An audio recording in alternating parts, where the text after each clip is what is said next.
Over the last few months, I've looked back on many late 90s and early 2000s Rockstar games. From witnessing the evolution of the Grand Theft Auto series through its mainline entries, to exploring some forgotten and deeply missed franchises, it's been fascinating to experience these titles in what I believe is Rockstar's golden era of creativity. And for me at this point, it feels like the right time to pause the series, at least for now. In 2006, Rockstar felt that they were at their creative peak, thanks to the explosion in popularity for GTA, alongside smaller but influential entries like Midnight Club 3 Dub Edition and Manhunt. Adopting mechanics from earlier titles, while still retaining the feel of an open-world GTA game, Rockstar went smaller but denser in scope. They brought previous elements into a school setting, releasing what many consider to be one of the most adored titles in their catalogue. A game that relied on playground politics and trouble meters, rather than crime sprees and wanted levels. My name is OneHip, and thanks for clicking on this video. For footage, I played the original PS2 version through the PC SX2 emulator, in the traditional 4:3 aspect ratio and upscaled to 4K. In this video, I'll be exploring Bully's background, gameplay, soundtrack, and legacy, to discover why this title is still loved today.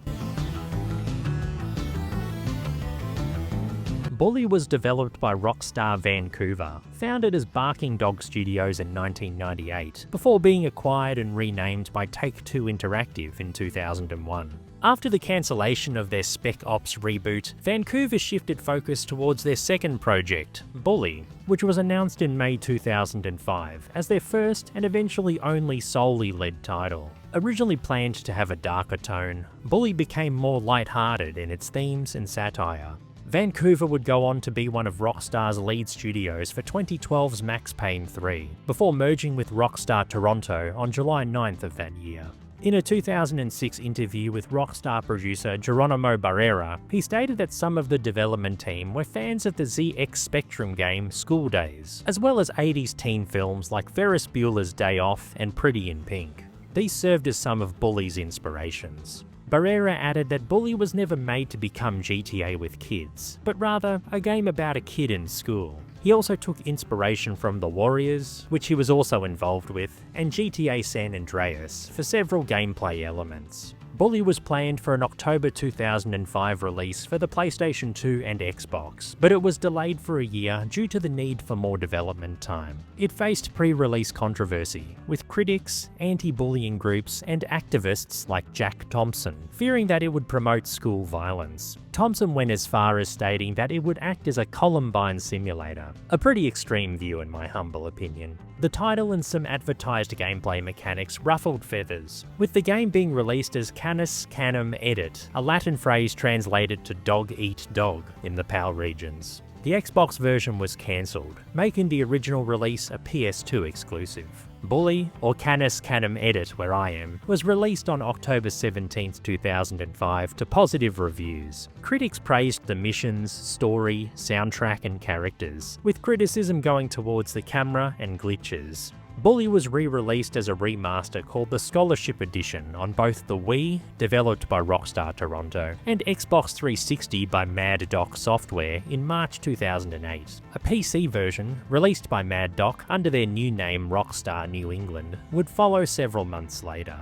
The latter version received the most criticism, with reports of constant crashing and errors. An unofficial patch called Silent Patch was released by a fan to address its issues. But even today, the PC version can be difficult to run without fixes, even on modern gaming rigs. A mobile port called the Anniversary Edition was released in 2006, with a PS4 digital re-release launching that same year. A much-desired sequel had been worked on, but eventually cancelled after being sidelined several times during development, due to Rockstar's focus on upcoming titles Red Dead Redemption and GTA 5. What made Bully endure wasn't its influence or controversy though. Its compelling gameplay and setting made it an outstanding experience. You play Jimmy Hopkins, a morally ambiguous high school delinquent. He's enrolled for the year in Bullworth Academy by his wealthy but despised stepfather and exasperated mother while they go on vacation. A boarding school set in the fictional town of Bullworth in the US's New England region, the Academy's neo-Gothic style is inspired by real-world colleges in the region, as well as in the UK. With the help of his friend Petey and eventual nemesis Gary, Jimmy aims to dominate every school clique as he navigates Bullworth's social hierarchy. And that social hierarchy is the backbone of the entire game. Cliques, or factions as the game calls them, range from bullies and nerds, to preppies and greasers, to jocks and even townies, former students now hanging out in the outskirts of Bullworth. For Jimmy to survive, he has to navigate each faction carefully, helping one group by completing story and side missions, or tasks and errands respectively, earns their respect, but usually damages his standing with another, such as earning respect from nerds but losing some from their main rival, the jocks, much like the system seen in GTA 2.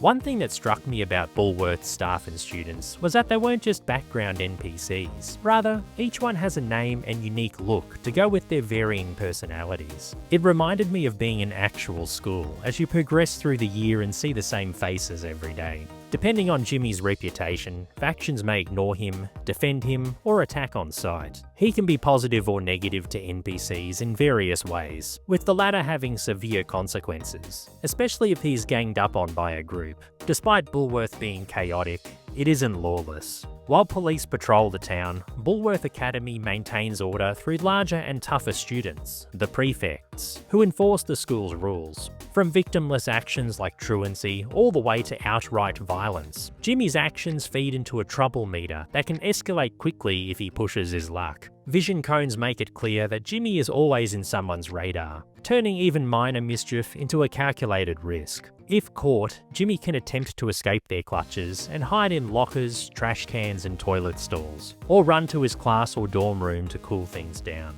Repeat offences or targeting the wrong people can escalate the situation beyond recovery. At max trouble, Jimmy is instantly busted when caught, with most of his items confiscated and him being respawned at the principal's office, or if outside the academy, the police station. Should he be busted several times, detention awaits. While not getting into mischief, Jimmy can attend classes during certain times of the day. Like Conflict, Bully also simulates routine. In the original game, and as the seasons change, Jimmy's school year unfolds through a timetable of 6 subjects, or 10 in the Scholarship Edition, each offering rewards that can strengthen or assist him over time.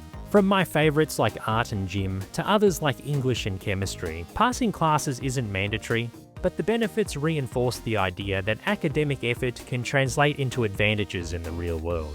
Well, I did say it was just an idea. Classes return on a schedule, and while failing one can be inconvenient, it isn't permanent.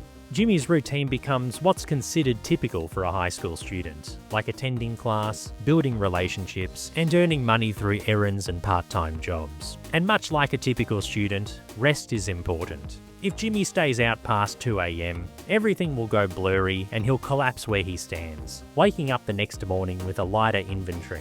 Outside of the academy, Bullworth gradually opens up to reveal the town centre, residential streets, industrial zones, and even an asylum and playable funfair with its own ticket reward and prize system. Health is restored through drinking soda and receiving kisses from someone willing. Successfully completing a faction challenge unlocks their safe house, which acts as an additional sanctuary and save point for Jimmy. These also serve as both a rest spot and supply depot to prepare for the next day. And that routine I mentioned doesn't necessarily mean safety. Unlike earlier Rockstar titles, Conflict in Bully never reaches lethal levels. Fights typically end with bruised egos and students sprawled on the ground, and it reframes Rockstar's usual formula to reflect mischief rather than murder. Jimmy relies on fists, improvised weapons, and childhood projectiles, from slingshots to makeshift debris, while all still being grounded in the game's teenage setting. By helping the resident hobo with collecting transistor radios, Jimmy learns new moves to expand his repertoire. While some weapons are designed to cause harm, others, like stink bombs and itching powder, are simply disruptive. And just as easily as Jimmy can deploy them, he can fall victim to these tools himself, sometimes to the point of needing to visit the school infirmary or town medical centre. In terms of traversal, Jimmy moves through Bullworth on foot and by swimming, and also by bike, moped, go-kart or skateboard. The latter offers some neat stylistic touches, like Jimmy performing grabs and spins, and skitching behind cars. It's not Tony Hawk levels of playability, of course, but I really liked these additions. Exploration rewards curiosity, with hidden items to collect or destroy, which are scattered throughout the town. But the rewards aren't just cosmetic. Bully's economy takes familiar Rockstar staples like clothing stores, barbers, and food outlets, and filters them through a teenage lens. A standout for me is customization. Jimmy's wardrobe is surprisingly diverse, allowing him to look as hip, square, or ridiculous as you like. From preppy school attire to ninja outfits, and from fast food worker uniforms to mascot suits, Bully invites you to experiment, with NPCs reacting accordingly. And during school hours, the prefects are on standby to quickly remind Jimmy of the dress code. I really appreciate the level of detail that went into this aspect. Bullworth has a small but dense economy. Comic shops, food markets, and even a back alley tattoo parlour give the town character without overwhelming it. Visually, Bully still holds up well. Upscaled to 4K through PCS X2, I feel that the art direction remains strong, particularly in its character design and seasonal shifts. There were minor moments of ghosting during outside winter sequences, as well as the occasional slowdown, but nothing that detracted from my experience. With Bully's gameplay, systems, and level design creating such an engaging ecosystem, its original score pushes the experience even further. Thanks for still being here with me. We're on the way to 5,000 subscribers, which is insane. So if you want to see more videos like this, be sure to subscribe so you don't miss out. I appreciate the support as always. Anyway, back to the video. Bully's sound design and original soundtrack elevate the entire experience. Although originally supposed to involve Mike Patton of Faith No More and Mr. Bungle, Bully's soundtrack was composed by American musician Shawn Lee. He sought to blend genres like surf rock, 60s pop, and orchestral and spaghetti western elements to create a soundtrack that fits a school setting. Its iconic theme song dances along with uncommon instruments like harpsichords and glockenspiels, and it wouldn't feel out of place in a larger coming-of-age fantasy. Being noticed by a rival faction or authority figure triggers an immediate tonal shift. Funk-driven numbers accompany chases by prefects and adults, and distinct musical motifs, from 8-bit flourishes to Billie Jean-esque bass lines, confirm which faction wants to get their revenge on Jimmy. Welcome to Bullworth, which plays in the game's opening, invites you to enter its world full of mystery and intrigue. The soundtrack is gripping, and Lee did a fantastic job keeping me immersed in this compelling world. The voice acting is excellent, with actor and musician Jerry Rosenthal, who plays Jimmy, providing his voice and some motion capture. His performance helped define Jimmy's cynical persona, and he elevates the character into a much-loved Rockstar protagonist. NPCs will talk and react dynamically, and the ambient sounds at the academy and in town makes Bullworth feel lived in, like a place you want to spend an endless summer in. Nearly 2 decades on, Bully's cohesion between design, gameplay, and music keeps it resonant. Bully wasn't Rockstar's biggest game, nor was it GTA in a school. It stands out for being original in setting and tone, at a time when Rockstar took more risks in what they were offering. The game had a willingness to shrink in scale while offering deeper systems, and Bully was proof that Rockstar could confidently build a compelling world without crime empires or sprawling cities. Released at the tail end of the 6th generation, Bully was one of Rockstar's final original franchises, before the studio consolidated around GTA and Red Dead. And in a way, it feels like a closing statement for an era, offering something smaller and more self-contained than what would follow in the HD generation. Bully still resonates with fans for its unconventionally light tone, iconic protagonist Jimmy, and tightly integrated school systems, giving it an identity unlike anything else in Rockstar's catalogue. Its uniqueness has fueled a long-standing desire for a sequel, one that could continue the story of Jimmy and Bullworth Academy while improving on everything the first game offered. Whether that happens or not is uncertain, given Rockstar's focus on its larger franchises. The original and scholarship editions remain a portal to an iconic era of game development, one where risk and experimentation could breed something genuinely original.